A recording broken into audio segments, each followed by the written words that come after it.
मी अजित भोसले, मी नाशिकवरून आहे. माझं आता सिलेक्शन झालं आहे बँक ऑफ इंडियामध्ये क्लर्क म्हणून. शुभम सर अकॅडमीमध्ये येण्याचं कारण एकच होतं की डेडिकेशनने सगळ्या गोष्टी ते करून घेतात आणि खूप चांगले फॅकल्टी आहेत त्यांच्या.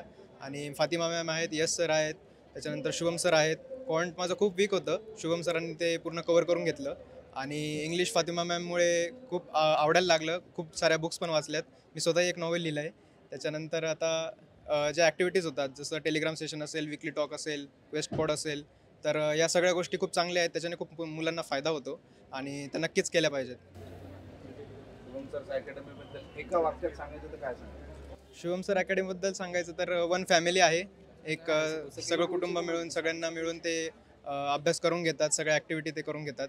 त्यामुळे खूप छान वाटतं. एक शब्द सांगेल तर डेडिकेशन सांगेल, की खूप डेडिकेटेडली ते सपोर्ट करतात मुलांना. तेवढ्या ज्या मेहनतीने ते कष्ट करून घेतात, त्याचं फळ आता आपल्याला सगळ्यांना बघायला मिळतंय. आता तुम्हाला काय वाटतं, आता मुलगा अधिकारी झालाय, कसं वाटतं? शुभम सर अकॅडमीचा रिझल्ट चांगला असल्यामुळे मी मी आमच्या दोन्ही मुलांना शुभम सर अकॅडमीकडे पाठवल्यानंतर दोनही मुलं माझ्या अधिकारी झाले आहेत. याचा मला अभिमान आहे.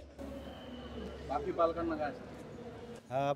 बाकी पालकांना सांगताना हेच सांगेल की पालकांनी आपल्या मुलांनासुद्धा शुभम सर अकॅडमीकडे पाठवावं व अधिकारी बनण्याचा त्यांचं स्वप्न पूर्ण व्हावं हीच इच्छा आहे. नाही, माझं जे स्वप्न होतं ते पूर्ण झालंय. स्वप्न पूर्ण झालंय. दोघंही मुलं अधिकारी आहेत माझे आणि शुभम सरांचा क्लास पण खूप छान आहे.